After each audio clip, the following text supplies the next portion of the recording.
What's going on, everybody? Welcome into another edition of the Behind the Mic podcast, peeling back the curtain on the sports media industry, finding out all about the people in this field, what makes them tick, and what goes on in their everyday life. And so, for this next episode, I am honored and privileged to be joined by longtime NFL reporter and columnist, and recently retired columnist Peter King. Worked for Sports Illustrated, worked for NBC, and deservedly retired this winter. So. Peter, before we kick things off, how we doing? And thank you so much for joining me today. Mike, everything is going good. I haven't missed it yet. We are 3 months into retirement. I'm really busy. We're busy planning a family reunion, the first one we've had in years. And so I said, what am I doing? I'll just take charge of it. There you go. So we're doing that. We're actually going to have it in Boston. And nice. So anyway, I've been doing that. And I watched one night of the draft, and a friend of mine said, geez, you didn't watch Friday or Saturday? I said, I would have absolutely no idea who these people are. Right. I haven't done 10 minutes of work on the draft. So no, everything is going good. A good decision. It was time, blah, blah, blah. Awesome. Well, glad to hear it. So as we start this again, I preface it with you, but basically just a podcast about your life and your journey in sports media. Find out how you got through it, and then some other things too. So how we start this is a quick segment I call Resume Time, and that is basically just the floor is yours. Obviously, a lengthy resume. You've been in the field for a while. So what does Peter King's resume look like, and sort of what did your journey from start to finish look like in this field? Well, grew up in Enfield, Connecticut, which is right between Hartford and Springfield on I-91. Had two brothers who went away to college, to University of North Carolina and to William and Mary, both older than me. And I basically was never going to go to UConn. I was never going to go to Central Connecticut or BU or anything. I mean, I was always going to go somewhere. So I ended up going to Ohio University, always wanted to do journalism, got a great start there. And then my career, after a couple of short stints at the Associated Press, I started as a general assignment sports reporter at the Cincinnati Enquirer at age 22 in 1980. From there, I stayed there 5 years, covered the Bengals for the last one, covered the Reds and college sports before then, and then went to Newsday to write the NFL column and to cover the Giants. In 1989, SI called. So I worked there for 29 years and had some TV stints along the way, including going part-time to NBC starting in 2006. And they were sort of on me to come full-time. And basically after the MMQB experience of 5 years, I just thought to myself, if I do this another 2 or 3 years at this level, I'm going to kill myself. I don't mean I'm going to commit suicide. Right. I'm going to die. Right. I can't, I'd be writing my Monday column until 4:30 in the morning on Monday, and I'd get up. We'd have a full staff meeting at 11 o'clock in the morning at the office in New York. And there was never a break. Right. And so anyway, went to NBC full-time in 2018, did that for 6 years. And now I'm a free man. So that's basically the resume. So you mentioned MMQB. When you moved over to NBC, it turned into the Football Morning in America column. I don't want to say half the reason I reached out to you, but I mean, I've been a huge fan of that column. My father is like a Peter King fanatic. He was religiously reading that column every single Monday morning. So I'm curious just where the idea for that, long form column, Monday morning column started, because I had Mike Reese on a couple weeks ago from ESPN, and he sort of does his Sunday notes, and that's sort of like I guess a recurring theme in journalism is having the long form column. So where did the idea for that come from? And could you kind of just take me through that, that whole experience that you had with that? Well, around 96 or 97, the world started hearing of this thing called the internet, and Sports Illustrated merged for a few years with CNN to form a website called cnnsi.com. And at the time, the guy who was put in charge of cnnsi.com was the editor in chief, was a guy named Steve Robinson, who came over from being the football editor at SI, the pro football editor. And he said, hey, listen, would you be willing to write a column every Monday after you finish your writing for SI? Would you be willing to do a column for this website? And I was good friends with Steve, and I said, sure, I'll do it. And come to find out that the vast majority of writers at SI, when Steve would call them to see if they would do a basketball or a baseball, whatever column, they would say no, because, and no, nothing against them, but essentially it wasn't in their contract. If, okay, you want me to work more, pay me more. And that wasn't part of the thing. Who knows what would have happened if the basketball editor had gotten this gig and called me and asked me to write a football column. I don't know. But Steve was a buddy of mine, so I did it. It didn't become long, I'd say for 4 or 5 years. Okay. And when I mean long, in 2001, 2, or 3, I mean 4,000 words maybe. And just over the years, I basically have started to include, or I did start to include, my personal thoughts on everything that was going on in the world. And so, and you know, and I wrote about my kids and high school sports. The greatest games I've ever seen in my life, it's not Tom Brady coming back from 28-3. It's my daughter pitching in the Essex County softball tournament in New Jersey, and things like that. And you find out when you have kids, all of a sudden, that those things become, if they play sports, those events become incredibly important, at least to you. And heck, I miss them to this day. And I haven't attended one in 19 years. Right. So anyway, that is basically what happened. Started writing about my kids, started writing about the world at large, just pissed a lot of people off with this opinion or that opinion. But I always had this feeling, Mike, that honestly, if, let's say for the sake of argument, you want to skip all the stuff in my column that isn't football, well, you still got 9,000 words on football. Right. And it's so anyway, when people would complain about that, I just said, listen, just skip over. That's all. Just when you see something about me talking about a movie or about politics or whatever, just skip over. Right. And so that's kind of how this whole thing developed. So the other thing in the column, in your I guess your world over the last couple of years, you've had this, like, I call it a really unprecedented access, and whether it be training camp tours or like the last couple of years, like with the Chiefs in the Super Bowl. I mean, you're in the coach's office with Andy Reid after the Super Bowl, and obviously that took a lot of years in this industry to make those connections and things like that. But in your mind, what is the key to that? Like, what is the key to building those connections and being able to work so hard for so long to wind up being in next to Andy Reid talking about the plays that won them 2 of the last 3 Super Bowls, what have you? Well, Mike, I've always thought that the luckiest thing that ever happened to me in my career was going to Sports Illustrated, because in 1989, when I got there,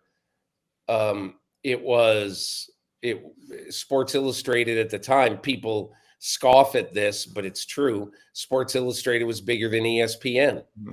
Obviously, that went away, but for a while, I covered the Cowboys one week in 1991. I'm in their locker room on a Friday afternoon before a game, and Michael Irvin sees me and he yells, "Hey, we're in a Sports Illustrated game this week."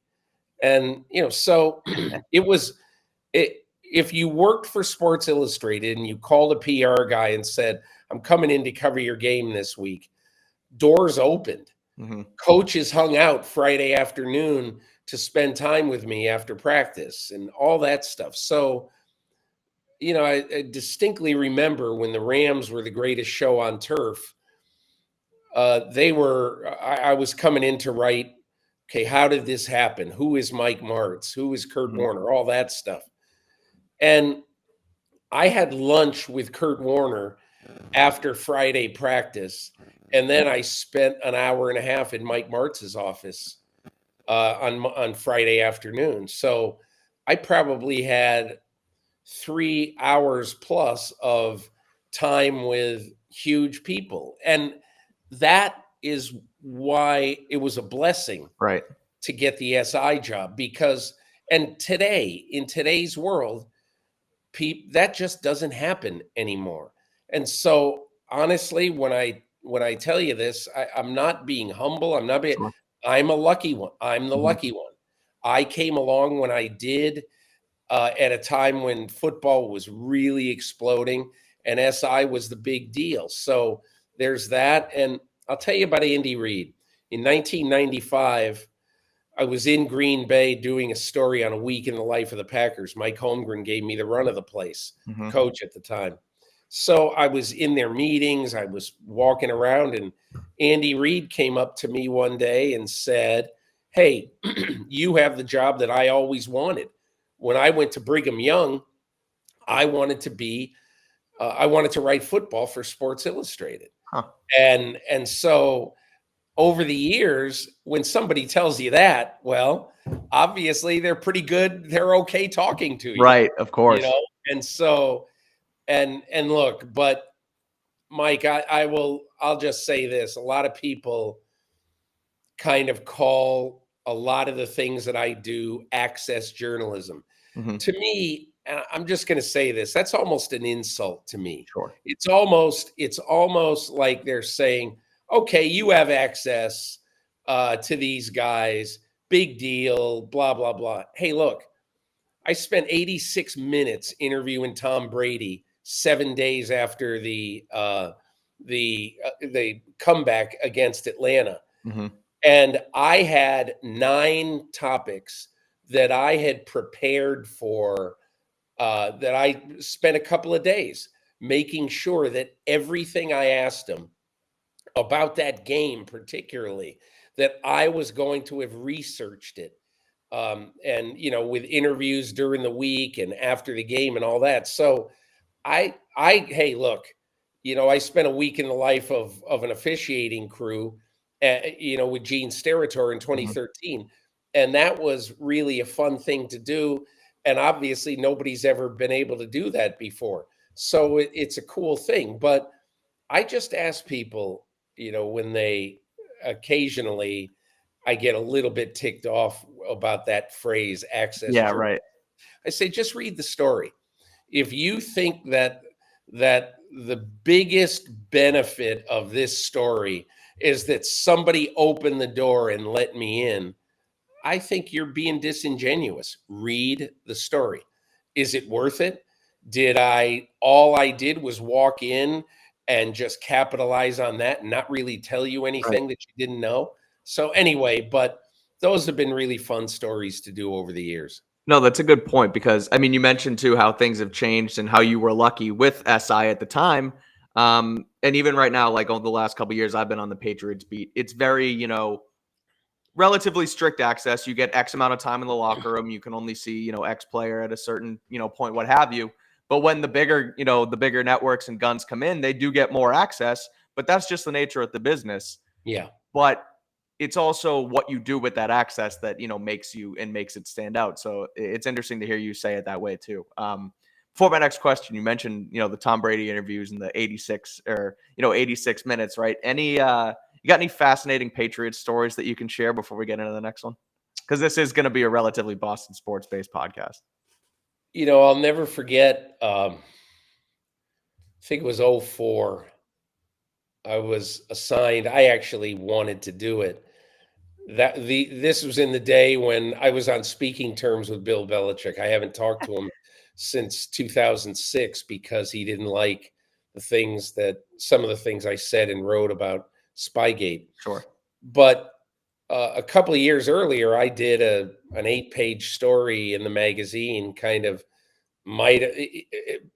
had Belichick just had an okay career, probably would have been the only long form story in SI ever on Bill Belichick. And thing I'll always remember about that story is that he put me in touch with his dad Mm-hmm. in Annapolis. His dad, obviously, and his mom, both still alive then. And I asked if I could come down and visit him. So I was in their house, and I said at the kind of the start of the conversation, I said, at some point I might, if it's possible, if you wouldn't mind, I'd love to see Bill's room, where he grew up. Yeah. And she said, "Oh, I don't think so. That just doesn't seem right." And I said, "Okay, no problem." Was in their house for about 2 hours interviewing them and hearing these, to me, incredible stories about, Bill was an only child, and many days he would do his homework at the kitchen table while his mom was preparing dinner and waiting for Steve Belichick, an assistant coach at the Naval Academy, to come home. And he would read to her, if he had to read 2 chapters, he maybe would read aloud so she would be able to talk to him about it. And it was just very, Bill Belichick had the absolutely perfect upbringing Mm-hmm. to be a great football coach because his mom stressed education. You cannot have a better mom when it comes to education and really getting to be, putting your education first above everything else. And you can tell Bill Belichick is brilliant. He's Right. brilliant. And it's not just about football. Sure. He's really a smart human being. Mm-hmm. But anyway, at the end of it, I'm getting ready to leave. And Jeanette Belichick said, "Would you like to see Billy's room?" I said, "Well, yes, I would." And I went up there, and it's just, it looked like the room hadn't been touched in 25 years. That's funny. Death Be Not Proud was on the bookshelf, and some games and pennants and all that. It was cool. But that was really kind of a fun experience that I'll remember. That is cool. So you mentioned Spygate, and I remember in one of your final columns in the last couple months, you mentioned some, regret as far as Deflategate went, right? Yeah. And Yep. you wrote about it a lot in there, but I'm curious just to hear, I guess a little more so the story behind that, and where that went and why it still haunts you to this day, because it was an interesting story to read. I guess, I mean, I don't wake up in the morning and say, "Oh my God, Yeah, right. that story." So haunting is I'm probably dramatizing it That's just okay. a bit, That's the journalism in you, though. But what basically happened is that, I mean, everybody knows the story. The AFC Championship game that year would have been, what, 9 years ago now. Yep. That Bob Kravitz, the Indianapolis Star, wrote that the Colts, that Sunday after the game, wrote that the Colts were suspicious that the Patriots had tampered with the footballs and maybe let some air out of the footballs. And Mhm. so at halftime of the game, the footballs were checked, and indeed some of the, it was not up to regulation with the amount of air in the footballs. Nobody at the time had any idea of the ideal gas law Right. or any of these things. Everybody just said, "Wow, there's some of the air there isn't the max amount of air or whatever the league mandated amount of air pressure in these footballs." So Chris Mortensen, I don't know, a day or two later, wrote that I think the story was, and correct me, Mike, if I'm wrong, that 11 of the 13 footballs were at least That 2 sounds right. pounds per, however it's done, PSI, 2 pounds per square inch, whatever it is, Mhm. lower than they should have been. And so Chris wrote that.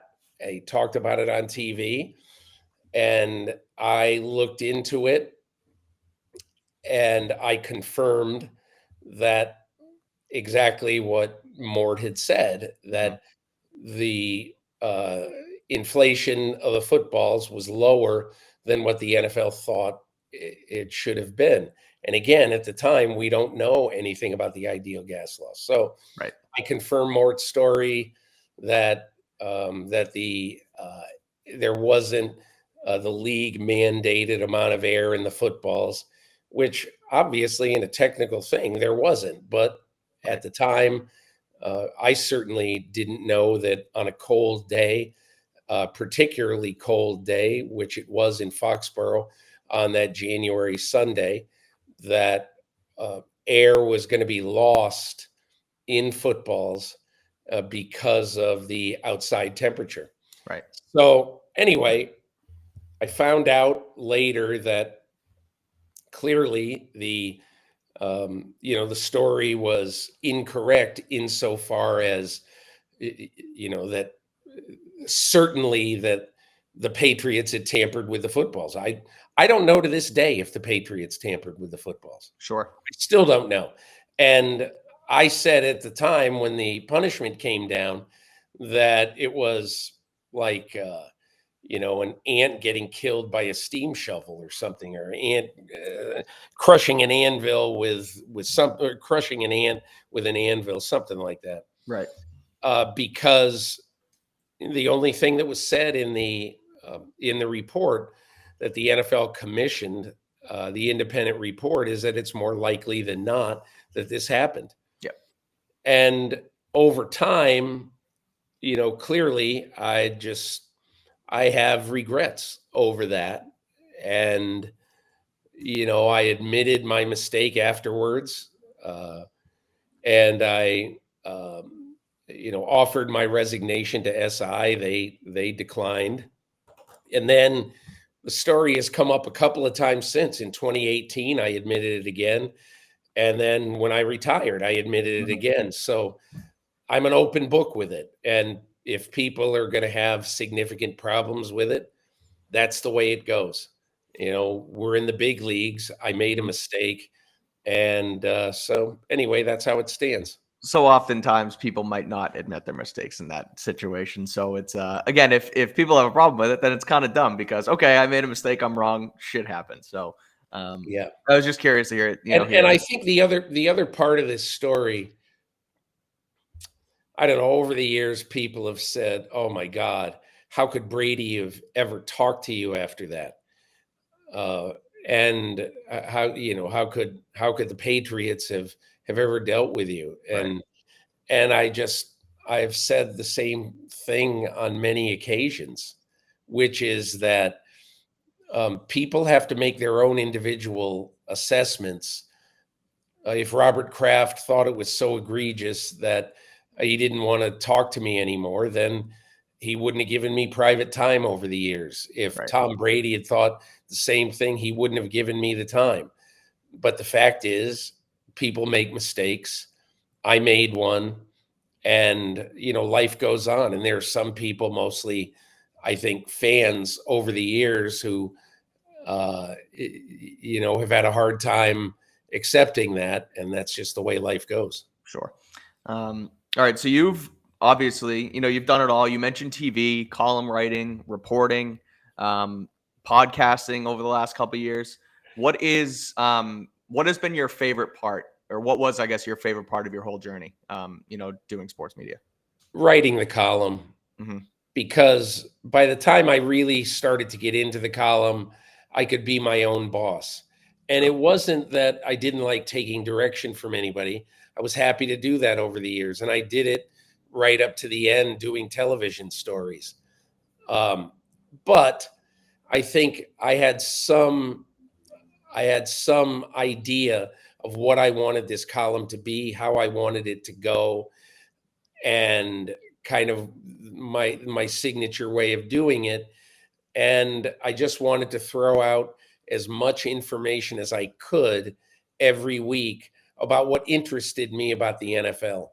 And I think what is interesting about my career is that, when I retired, I got email from a total now of 25 countries.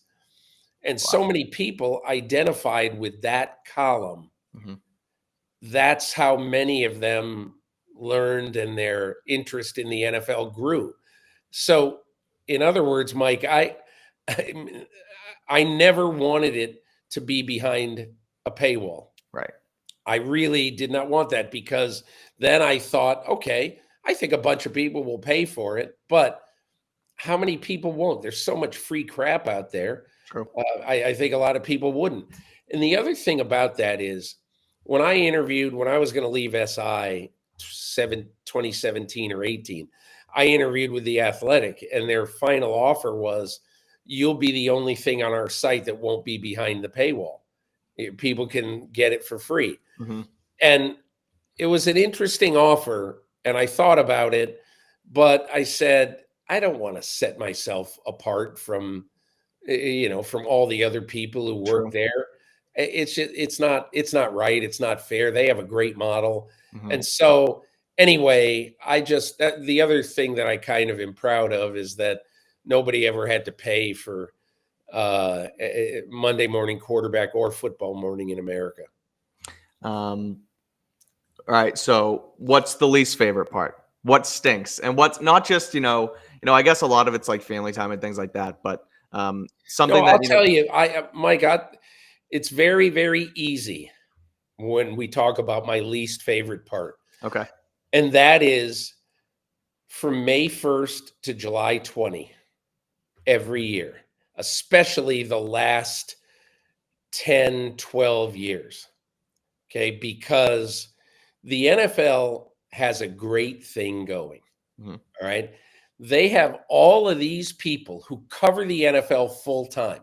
Look, my first year covering pro football was 1984. And there was at least one night, it might have been more, 1 week, might have been more than that on Friday night, I worked in Cincinnati. High school football was huge. Mm-hmm. You could argue at the time it was bigger than the Bengals. But on a Friday night in 1984, I covered a high school football game.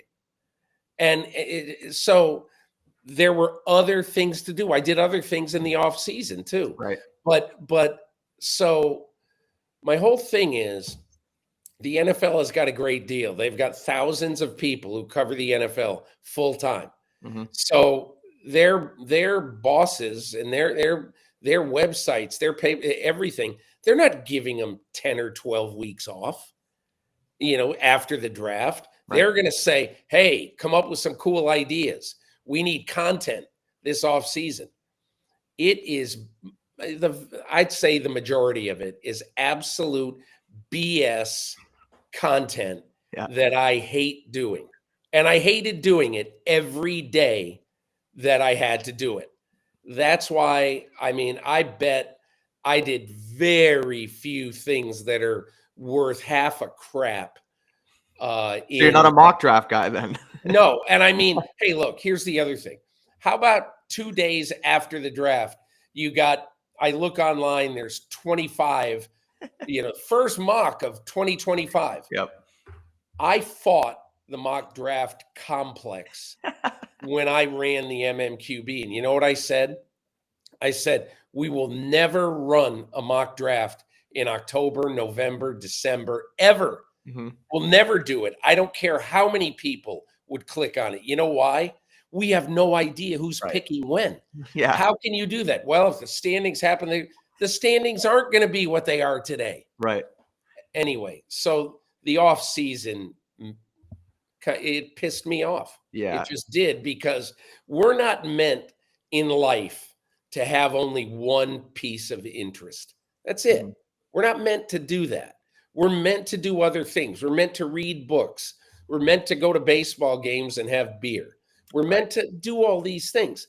And yet the NFL industrial complex basically leans on everybody to do stuff in the off season. And what they do is they make their people available in May, in June. It's just, Yeah. I just think it's wrong. That's It all. is. It's the mock draft, the next year mock draft model, like you said, where they use the different analytics to determine the standings based on like football power index. And like I've Yeah. seen them, being around the Patriots, like Patriots are mocked to pick number 2 next year and get the LSU tackle Will Campbell, I think his name is. It's like you literally have no. Drake May could go for 4,000 yards and 40 touchdowns and win the MVP. Like you have no clue. So Well, it's not. the other part of it is that, and look, if you asked what year was it that Zach Wilson was second pick, 21. 2021, I think. Yeah. So you could have, let's just say, and then there was the COVID problem that year, but you could have asked Mel Kiper on October 15th of 2020, where's Zach Wilson going to get picked? Mhm. I bet Mel would have said, he might sneak into the first round, but all that's, that's the other problem with doing mock drafts in the off season or early in a season.